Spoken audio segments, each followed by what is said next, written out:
Teachers of Reddit. What is the best excuse for being late that turned out to be true? This happened to me as a pupil. A very quiet, unassuming kid in our class came into German with about 5 minutes left of class. We went to a Catholic school and the teachers were all quite strict and intimidating. Classes were usually silent, especially in junior school. When this boy came into class at the end of the lesson that day, the door flew inwards with such force that the teacher gave an audible gasp. It had been raining heavily outside. His hair was plastered to his forehead. His blazer was dripping and sodden. He had mud caked into his trousers up to his knees, and he was breathing heavily. The teacher exclaimed, "Brennan, what happened?" We all stared up at him in shocked silence. This quiet, unassuming little boy let out a big sigh and just said, "I took a shortcut," and went straight to his seat. That line became iconic in our school for years after. Story 2. When I was in college, my psych professor told us the only excuse for being late was a funeral procession. Any other reason, you wouldn't be allowed to come in. A few weeks into the semester, I was headed from one building to another, which involved crossing the main road. Lo and behold, there was one very long funeral procession going by.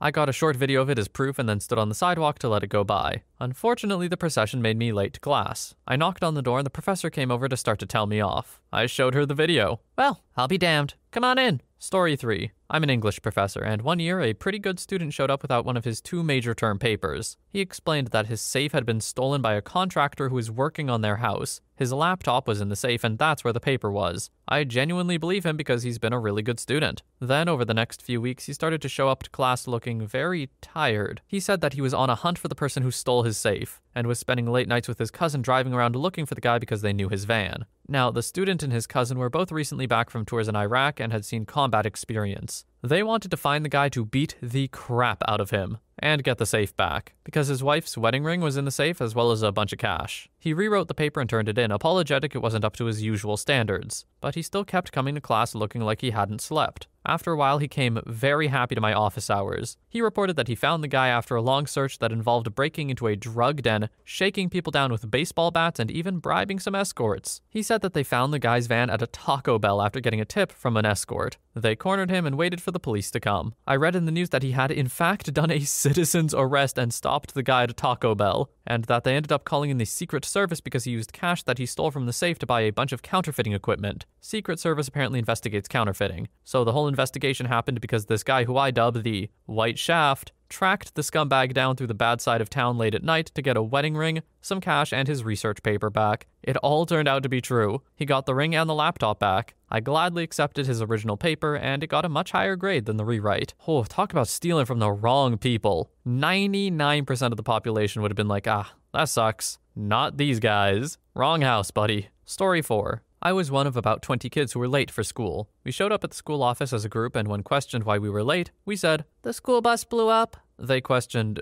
so the engine blew up? The kids, "No, the whole bus. In flames, it blew up." There was much conference between the teachers, all of them thinking we embellished the story. Next thing you know, one of the admin staff has the news website open, with a very obvious image of an entire bus on fire with a bunch of kids in our school uniform standing in front of it. Our late slip for our class said, "School bus blew up." Well, that's horrifying. I can imagine the parents were like a little suspect about letting your kids on the bus after that. Story 5. After 9/11, my small town high school received bomb threats every week for 2 months, and they decided to make us attend school on a Saturday. Myself and about 5 others showed up for our classes, and every teacher said something like, "I can't wait for the excuses on Monday." Most of the excuses were something along the lines of family plans or whatnot, but one kid was made to read his dad's note aloud to the class because our first period teacher thought it was hilarious. In the most down south accent you can imagine, it went something like this. "My son ain't too smart, but he knows you ain't supposed to be punished for someone else being an idiot. Bought him a 6-pack so he was drunk. Y'all can screw off." I wish we had smartphones to record back then so I could share it. Story 6. Not school, but I got robbed at gunpoint and my car stolen the previous night, and was talking to cops/detectives until the early hours of the morning. But being the dedicated corporate slave I am, I showed up to work the next day, albeit an hour late or so. Even in public accounting, they understood and even said, "You know, this is clearly an appropriate reason to not come into work, right?" Looking back, I probably should have taken the day off. If anything, this made my coworkers think I'm some crazy person for just brushing it all off as no big deal and coming into work. Story 7. Obligatory not a teacher, but I'm an admin at a music school. I had a mom frantically call me and let me know her daughter would probably be late or miss their guitar lesson in a couple hours because she couldn't find the kid. I was just kind of like, okay, well, I will let her teacher know. Got another call about an hour later from the same mom. She found the kid, but apparently the daughter went to a friend's house and decided to dye her hair green. They lived pretty close by, so I did let them know they could still come in for their lesson. Mom said she would call me back and let me know in a minute or two. Never called back. Her daughter showed up for her lesson about 5 minutes late with this bright green coiffure. I got to admit, it looked rad as hell, but also a kind of confusing thing to be an audience to the build-up for. I have never seen this word in my life. Coiffure? Hold on. Coiffure. Noun. A person's hairstyle, typically an elaborate one. Interesting. Story 8. Obligatory, not a teacher, but a student. I was constantly late to a class my senior year of high school. I had depression and was on a 504 plan as a result. For this reason, I was allowed some extra time in the hallways before class to recover from the mental stress of being in class, etc. It was super helpful and yes, a pretty weird 504 plan. One time I was running late and witnessed a car hit a pedestrian crossing the road, severely injuring him, and the car drove away. My brother, who was in the cars, recognized it and identified it to me as our neighbor, who was also in first period. I stopped to help the pedestrian, also a student at the school, because I had some first aid/lifeguard training. I called him an ambulance and waited for it to show up. I also called the school and told them that he would be going to the hospital. Yep, pretty nice of me. When I got to school, my brother and I went down to the front office to get a note for tardiness. The admin I called was waiting there. He thanked me, gave me a note, and told me to tell the teacher if there were any questions to call him. My brother told him about the car that he'd recognized and that we knew the driver and who that person was. We both went to our classes. I got to first period late again, and my teacher didn't even want to hear my excuse. I pressed the note into her hand and told the story anyway. The driver of the car was sitting in the back of the classroom with a guilty look on her face. She looked scared crapless. When my teacher wouldn't stop giving me crap for my lie, I gave up and waited for justice to take its course. For the record, I never lied when I came to class late. I always told the truth. I slept late. I never invoked my 504 plan for that particular class, even though my teacher knew about it and would be forced to accept it. Halfway through class, the administrator entered with the school resource officer and informed my teacher that the student needed to come with him right now for a hit and run. He saw that I was sitting there and thanked me again for my help and for putting another person's needs above my own. Man, it was nice to help that kid, but it was really nice to see my teacher's face go from disgusted at the driver to shocked and disgusted when she realized my story was true. Isn't it kind of wild that the teacher would not believe OP here? Like, it's just a wild story that can be checked for validity. Why would you think they're lying? I don't know, it's weird. Teachers can be so untrusting. Story 9. My auto teacher let me practice removing and adding the tires on his vehicle. The next morning, it was about 20 minutes into first period and no sign of him. He comes running into the classroom out of breath and his hair is all messed up. He points at me and says, "You, what is the torque wrench used for?" I respond with, "I don't know." He says, "I know you don't know." Turns out, one of his tires came off while driving down the highway. Well, he probably should have checked them if he had a student fiddling around with them, so that's partly on him. On the other hand, OP, you screwed up. But I bet you know what a torque wrench is for now. Story 10. Kindergarten teacher. One of my students is just a very, very heavy sleeper. They often arrive late and miss our first class. After nap time, they will remain asleep no matter what we do. Music, tilting the bed slightly, asking them questions, even gently standing them up, nothing. Most children can't help a cheeky grin or something when they don't want to wake up, but we get no response from this one until they naturally wake up. Nothing medical, just sleeps like a rock. Story 11. Had a college algebra teacher show up late or no-show almost every class. The other students thought it was hilarious because if there's no teacher for the 15 minutes, you can leave. So we had no class a huge chunk of the semester and it really aggravated me. This is pre-YouTube and I was not understanding the math at all. And the girl trying to tutor me didn't speak English well and my grade for the first time ever in my life was suffering and I'm paying for the class. One day, teacher showed up about 20 minutes late and I'm one of the people who didn't take off early. He walks in angrily, slams his briefcase on the desk and says, "I apologize for this semester. I have cancer. I'm dying." And then left. I don't know what happened to him, to be honest. Story 12. Not a teacher, but my senior year of high school, they were doing construction on the building, and so part of it was completely closed. To make up for the lack of space, there was a vocational school nearby in the district that let us use the extra rooms they didn't use. To get to the other school, you could get on a bus, or if your last class of the day was at the vocational school, you could drive over there.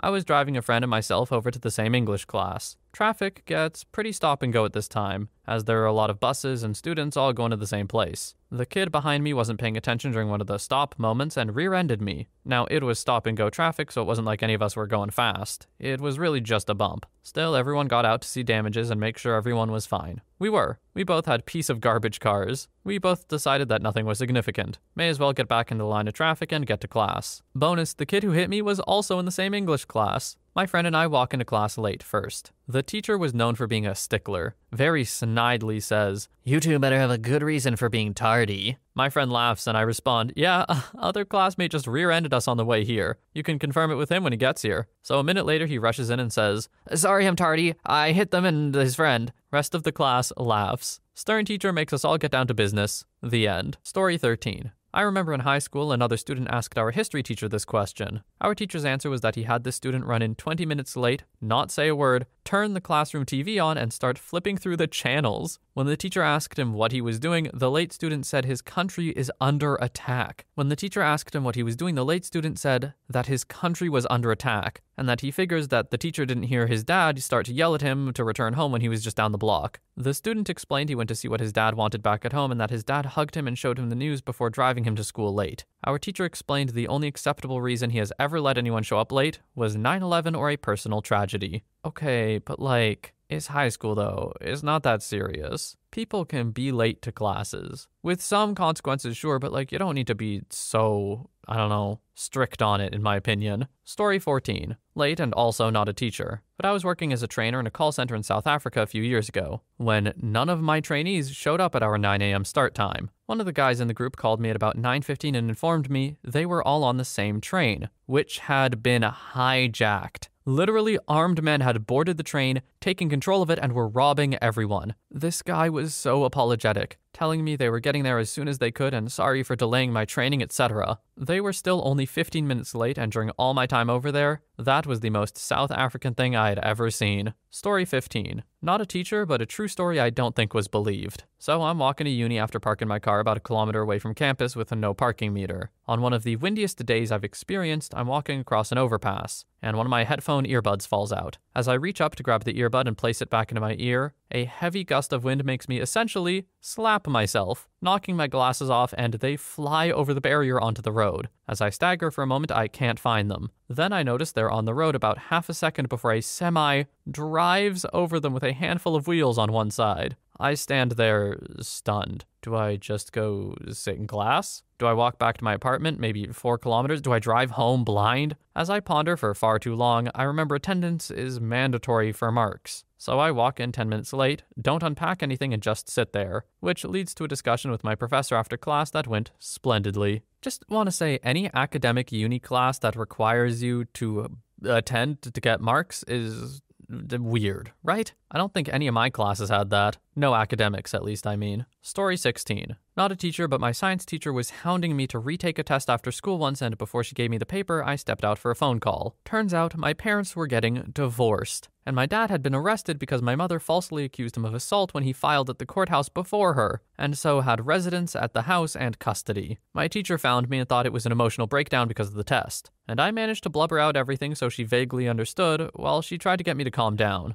I was scared crapless because my mom was a psychopath, and I was afraid she would literally unalive me for telling my dad to divorce her crazy butt. Long story short, it worked out. My dad was released and I never have to see her again. Whew. Story 17. I was the student. My senior year in high school, I dual enrolled at the local college taking some night classes. So I only had 2 classes at the high school that year. Unfortunately, the way the schedule worked, I had to go to first period and last period, with the middle of the day off. Usually I would drive to the nearby wilderness area and go hiking by a river. On this particular day, there was an old van in the parking lot at the trailhead. I parked right next to it and got out of my car. As I walked past the van, I noticed there was a man inside. We made eye contact and I smiled and waved, but then noticed that dude was fully naked and pleasuring himself. I freaked out, but instead of getting back into my car and peeling out like a not panicking person might do, I ran away from the parking area, straight through the river about 2 to 3 feet deep, 20 feet across, and crouched in the bushes where I could see the parking lot. I was sure this dude was going to chase after me, assault me, and murder me, and no one would know because it was 1 p.m. on Tuesday in the frickin' wilderness. When he didn't chase after me, I was still terrified he'd be waiting at my car for me, so I wasn't going back until I either saw him leave or another car pulled up.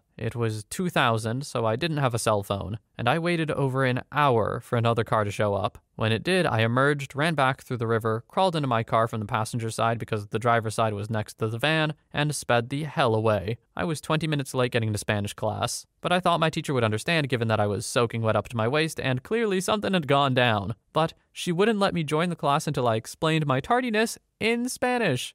Sorry, profesora, you never taught us the Spanish word for pleasuring yourself. But I do think I was able to communicate my experience because she didn't punish me. In retrospect, I'm sure the guy was just enjoying a scenic moment at a time and place where he had a reasonable expectation of being alone. Definitely still creepy, but if he had been looking for teenagers to assault that day, the middle of nowhere during school hours probably wasn't the place to look. Story 18. Not a teacher, but when I was 22, I was attending college night classes after working my day job. It was a tight squeeze between getting off work and the start of my first class. But the teacher was laid back and rarely started on time, so that was good. One evening on my way to class, I was on the interstate when the sports car blew around me like I was standing still. Not a minute later, I see a cloud of smoke and vehicles sliding all over the interstate. He had tangled up with 2 tractor trailers and his little sports car was stuck under one, roof gone, and his head hanging out from the car. I grabbed some gloves and a towel I had in my car and ran up to help. His scalp had been mostly torn off his skull, so I used the towel to hold it in place until the paramedics arrived, while he sat there screaming. When I got to class, I walked in holding my books in front of me. Teacher asked what took so long,